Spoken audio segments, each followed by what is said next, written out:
नमस्कार भाइयों, मैं डब्लू सिंह फिर से एक बार आप लोग के समक्ष लाइव हूँ। सुबह भी आया था। सुबह दिनेश कुमार गौतम जो सप्लाई का वर्कर था, मजदूर था, उसका राइडिंग रूम में ड्राइवर के पद पे उसको रखा गया था 2 दिन के लिए। 2 दिन के बाद फिर उसको उठा के बाहर फेंक दिया गया। उसी विषय में सुबह काफ़ी बातें हुई हैं जो कि सोशल मीडिया पे अभी चल रहा है। कुछ बातें अधूरी रह गई थी। उनमें से कुछ लोगों का नाम बताना भूल गए थे हम लोग। तो मैं चाहूँगा कि जो और लोग इसमें शामिल थे, एपी सिंह और दिनेश कुमार गौतम के नौकरी ख़त्म करने की, इसमें और भी साजिशकर्ता लोग हैं। स्वयं वही जिसके साथ ये गलत कार्य हुआ है, नौकरी से हटाया गया है, जो नौकरी देकर वापस उसके साथ छीन लिया गया, उसी के विषय में है। और इंटक एक यूनियन संस्था है, यूनियन है आपके हिंडाल्को में, बहुत चाहते हैं, यूनियन के अध्यक्ष हैं। हाँ, तो वो आदमी ही इस दिनेश कुमार गौतम को कुछ कह रहा था। क्या कह रहा था, अब दिनेश कुमार गौतम ही बताएंगे कि भाई वो कौन यूनियन लीडर था, उसका नाम क्या था, वो क्या आपको कहा, किस लहजे में कहा, क्या डरवाया, क्या धमकाया। आइए पूछते हैं दिनेश कुमार गौतम जी से। नमस्कार, मैं एक बार फिर जैसे कि एक सेकंड मैं पूछ रहा हूँ। सुबह लाइव चला, सारी प्रकरण तुम रखे, जी यूनियन का भी नाम आया, तो मैं ही कहा कि अभी रुके रहो, यूनियन वालों का नाम लिया जाएगा। जी। तो इंटक का यूनियन लीडर है वो, उसका जो यूनियन लीडर है वो आपको क्या कहा था और कब मिला था और कहने का तरीका क्या था उसका? लगभग 19 या 20 या 21 की दिन की तारीख की बात है। नवंबर में, दिसंबर में 21 दिसंबर की बात है। 21 या 20 दिसंबर, मतलब अभी 3-4 दिन पहले। हाँ, 3-4 दिन, 2 दिन पहले। उसके बाद मैं गया था बंदिता मैम से मिलने के लिए। तो मैं जब मिलने के बाद उन्होंने बोला कि क्या कहते हैं, ऐसा है, जा करके आप वहाँ बात कर लीजिए, क्या कहते हैं, एसपी सिंह वेल्डिंग डिपार्टमेंट। मैं वहाँ मिल करके आया तो उन्होंने बताया कि ऐसे ऐसे बातें हैं। तो क्या कैसी बातें हैं, वो भी बात बताइए। दिनेश को यहाँ बताया गया कि आपको कॉन्ट्रैक्ट बेस पे हमारे यहाँ कार्य होता है और कॉन्ट्रैक्ट बेस पे कार्य करना है, तो बताइए 2-3 दिन में आपका गेट पास बन जाएगा। हम कहे महोदय जी ये बताइए कि मैंने 2 दिन ड्यूटी किया हूँ और राइडिंग रूम में परमानेंट जॉब, मेरा पंचिंग कार्ड है जिसका मेरे पास प्रूफ है, जो कि हमारी पंचिंग कार्ड जमा करवा लिया गया है। उसके बाद में अभी मैं वहां से डायरेक्ट यहाँ बिल्डिंग डिपार्ट से मैं वापस गया फिर बंदिता मैम से मिलने के लिए। उसके बाद सुबह में वहाँ टप्पू शुक्ला जी थे। इतने में टप्पू शुक्ला, हाँ, अच्छा, ठीक, बोलिए। टप्पू शुक्ला जी थे उसमें, और 1-2 लोग और थे वहाँ।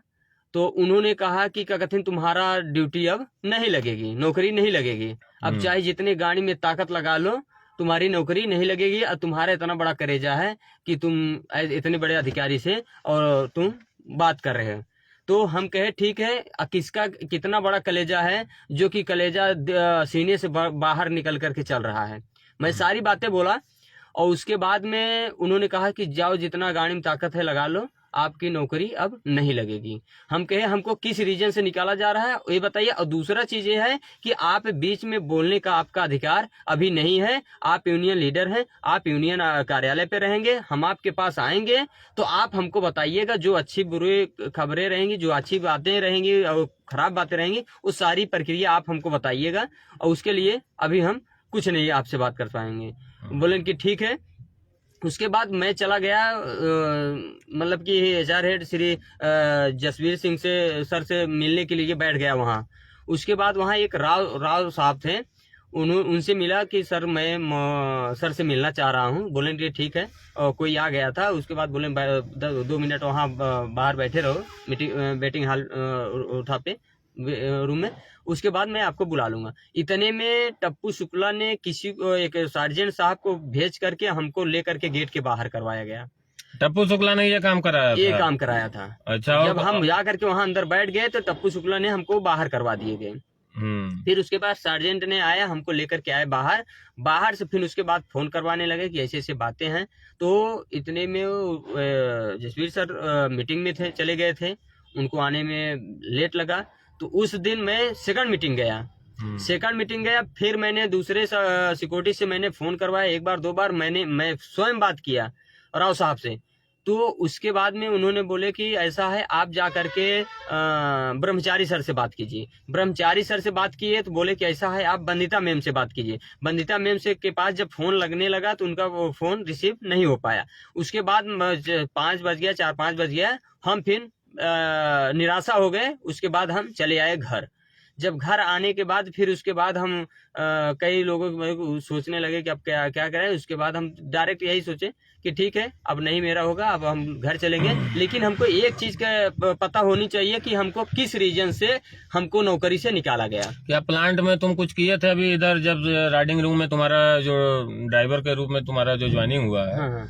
उस 2-3 दिन के दौरान क्या तुम्हारा किसी से विवाद या प्लांट का कोई काम में नहीं, कुछ नहीं, काम में कोई कमी नहीं। हमको जितना कार्य हमको बताया गया उतना मैं कार्य ईमानदारी पूर्ण रूप से मैंने कार्य किया हूँ। और अभी तक हमको मैं 2 दिन कार्य किया हूँ। पता कर सकते हैं मैं स्टूडियो में मेरे वहाँ कि मेरे कार्य में क्या। अभी तुमसे कुछ और पूछूंगा, उसको भी बताना, ठीक है? ठीक सर। तो साथियों, जैसे कि इसने बताया कि यहाँ जो हिंडाल्को मैनेजमेंट है, यहाँ पे मठाधीशई चलती है। और यहाँ के मठाधीशई यहाँ के यूनियन के जो भी लोग हैं, मंत्री हैं, महामंत्री हैं, अध्यक्ष हैं, यही लोग करते हैं।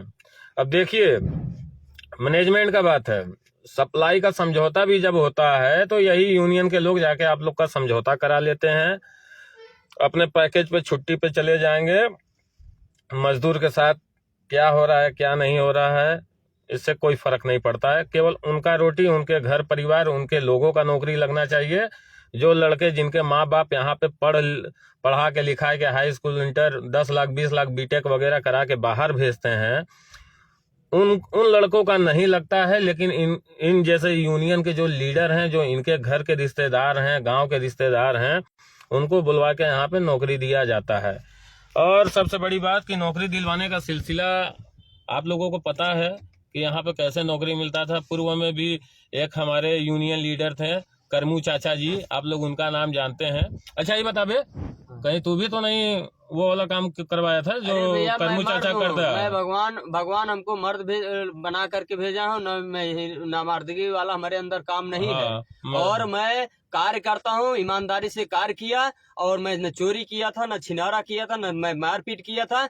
मैं अपने हक की लड़ाई लड़ा था। और हक की लड़ाई में हमको और एपी सिंह को निकाला गया है। और इसमें एपी सिंह को भी क्या कहते हैं, मान लीजिए वो हमारे गांव जवार के थे, उन्होंने हमको मान लीजिए हमारे काका पिती लगते थे, कुछ भी हो, भले जात समीकरण कुछ भी हो, लेकिन हमारे गांव देश के हैं तो काका ही पिती लगते हैं। अच्छा एक सेकंड पहले ये बात सुनो। जैसे कि अभी कई चीजें सुनने में आ रहा है कि तुम्हारा भाई जो एपी सिंह और तुम्हारे में जो बीच में समझौता हुआ था वो क्षत्रिय समाज के लोग करवाए थे कि कौन करवाया था? ये बड़ा तेजी से वायरल हो रहा है। क्षत्रिय समाज से बात बताओ। वहाँ कोई क्षत्रिय समाज के नहीं थे, वहाँ एक ही क्षत्रिय समाज था जो कि वहाँ एपी सिंह थे, उर्फ अजय प्रताप सिंह थे। उसके बाद श्री हिमांशु श्रीवास्तव जो कि वाइस प्रेसिडेंट थे, और वहाँ बंदिता मैम थी। इन्हीं 3-4 लोगों के बीच में समझौता हुआ था। अच्छा एक सेकेंड, विनीता मैडम और हिमांशु सर क्या कहे थे तुमसे समझौता करने के लिए? समझौता करने के लिए एक बोले थे कि दिनेश आपने संतुष्ट हैं? एपी सिंह ने आपसे ऐसे कह रहे हैं सॉरी बोलने के लिए। हम कहे मैम हम बहुत दुखी हूँ कि हमारे साहब हैं, हमारे गांव देवार के हैं। तो सिंह साहब ने बोले कि ठीक है यार, जो बीत गई वो बीत गई, और जैसे पूर्ण रूप से कार्य करते थे वैसे पूर्ण रूप से कार्य कीजिए और स्वस्थ रहिए, मस्त रहिए।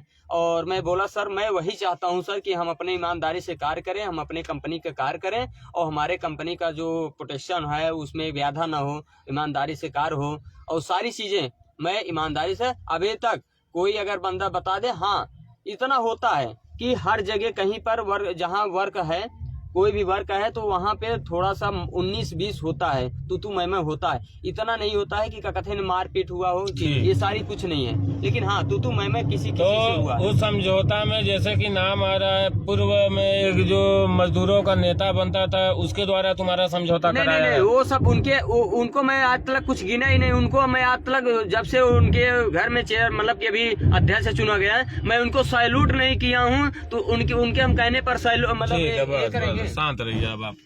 तो जितने लोग, सबसे पहले जितने लोग मेरा लाइव वीडियो देख रहे हैं सबको दिल से नमस्कार है, और जितने लोग देख रहे हैं कृपया शेयर करना चालू करें आप लोग। और मैं ये कहना चाहता हूँ कि जैसे शिकायत करने पे या प्रकरण सामने आने पे एक्शन लिया जाता है, तो ऐसे उन जो भी इस षड्यंत्र में शामिल है, मैं चाहूँगा हिंडाल्को के बड़े अधिकारियों से, जो जिम्मेदार अधिकारी हैं, मैं आप सभी लोगों से निवेदन करता हूं कि इसकी जांच पड़ताल करके जो दोषी है उसको सजा मिलना चाहिए। जो ये षड्यंत्र रच के 2 लोगों के पेट पे लात मारा गया है, इन दोनों लोगों के साथ इंसाफ होना चाहिए। और जो अपना पर्सनल ईगो निकालने के लिए इन जैसे मजदूरों पे और एम्प्लॉइयों पे कंधे पे बंदूक रख के चलाते हैं, ये सिस्टम बंद किया जाए।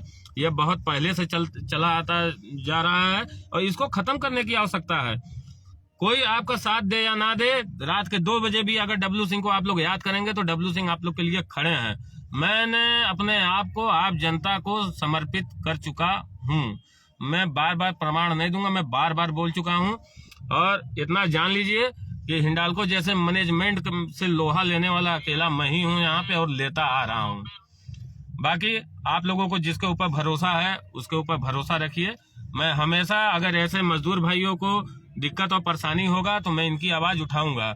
माननीय हमारे श्रमायुक्त विभाग के जो भी अधिकारी हैं, मैं आप सभी को प्रणाम करता हूं और ये कहता हूं, डीएलसी महोदय को भी कहता हूं कि इसकी जांच पड़ताल करके न्याय किया जाए, जो दोषी है उसको सजा दिया जाए। और जो यूनियन में जो ये दलाल टाइप के लोग बैठे हैं जो इधर उधर करते हैं, और खास करके यूनियन वालों के ऊपर सबसे ज्यादा एक्शन लेना चाहिए। बोलो क्या बोल रहा है? मैं एक चीज और कहना चाह रहा हूँ कि जो हम लोग के साथ ये सारी समस्याएं हुई है और जो हम लोग के साथ अन्याय हुआ है, इस बात को मैं बीएमसी तक, अगर मेल आईडी नहीं मिलेगा मैं मेल नहीं कर पाऊंगा, लेकिन स्पीड पोस्ट के माध्यम से श्री कुमार मंगलम बिरला जी को मैं इन्फॉर्मेशन देना चाह रहा हूं और दूंगा, उनको अवगत कराऊंगा कि हमारे साथ में, हम दोनों लोग के साथ में ऐसे ऐसे बातें हुई थी, समझौता हुआ और दोनों लोग के नौकरी निकाल दिया गया। दोषी और निर्दोषी दोनों का कथन, जो दोषी है उनको का कथन, कितने लोग को का कथन वहां बैठा करके नौकरी दिया जा रहा है। ठीक साथियों, मैं इसके साथ हूँ। अगर इसके साथ कोई भी घटना दुर्घटना घटता है तो वो घटना दुर्घटना मैं अपने ऊपर रोकूंगा। अगर इसके लिए जान भी मेरी चली जाएगी तो मैं देने के लिए तैयार हूं, लेकिन इस बंदे का मैं पूरा साथ दूंगा। यहां से लेके मुख्यमंत्री क्या पीएम तक जाऊंगा, और जो भी श्रम कानून के जितने भी अफसर या अधिकारी हैं मैं सबके यहाँ लेके जाऊंगा।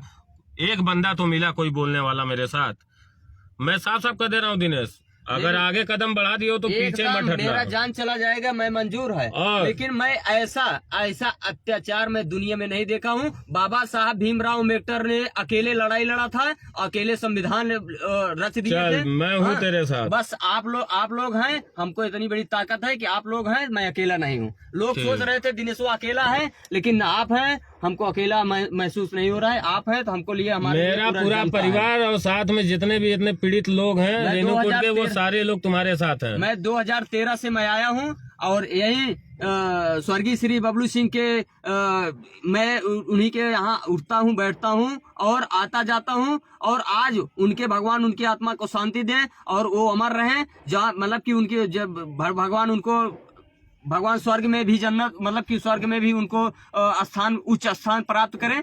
और मैं अभी तक मैं जहाँ तक होता है, मैं भैया अभी बीच में हमको कुछ, हम इसी बात को लेकर के कुछ नाराज हो गए थे, बल्कि हमको गाली गुस्सा भी मतलब कि बोल करके हटा दिए थे। बोले कि दिनेश तुम जाओ मेरे साथ, क्या कहते हैं, हाँ तुम हमको ऐसे किए हो। हमने बोला भैया मेरी नौकरी लगने वाली है, इसलिए हमने आपको नहीं क्या कहते हैं दिया था, उसके लिए मैं क्षमा प्रार्थी हूँ।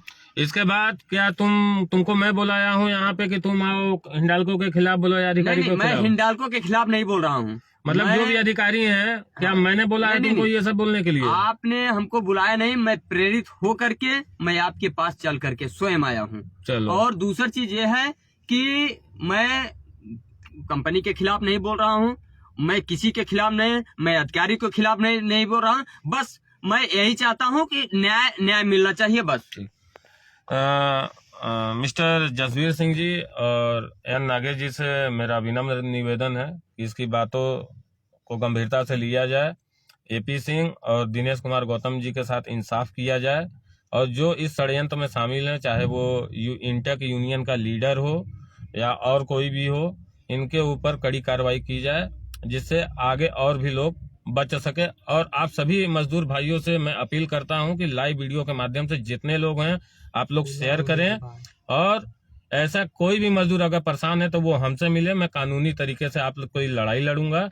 अगर इसके लिए कन्याकुमारी से कश्मीर तक चलना हो तो मैं चलूंगा, स्वयं के खर्चे से चलूंगा।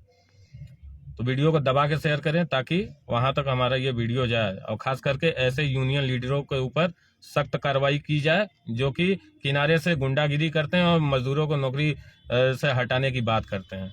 मैं डब्लू सिंह फिर से चाहूंगा कि एक दिनेश कुछ बोलने चाहता है। क्या बोला था वो? उन्होंने बोल ही दिए थे कि तुम्हारी नौकरी अब कोई माइक लाल बचा नहीं, लगा नहीं सकता है, ये तो बोल चुके हैं। और ये भी बोले थे क्या तुमको जो उखाड़ना उखाड़ लेना है, उखाड़ लीजिए। हम क्या उखाड़ सकते हैं, हम तो असहाय व्यक्ति हूँ, हमारे आगे पीछे कौन है भाई? उखाड़ के तो इसको फेंक दिया गया है।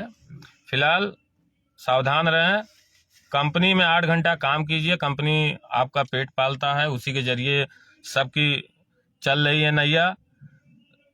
तो जो गलत है उस गलत के बारे में बोलूंगा। संविधान ने अधिकार दिया है बोलने का, मैं कुछ किसी को ना गाली दे रहा हूँ ना कुछ कर रहा हूँ। कानूनी तरीके से जो इसकी लड़ाई लड़ी जा सकती है वो मैं भरपूर लड़ूंगा। वीडियो को दबा के शेयर करें साथियों, दबा के शेयर करें, कम से कम मेरा साथ दीजिए। और हर एक मजदूर भाई और हर एक HR हेड अधिकारी जो भी हैं वहां तक हमारा वीडियो जाना चाहिए।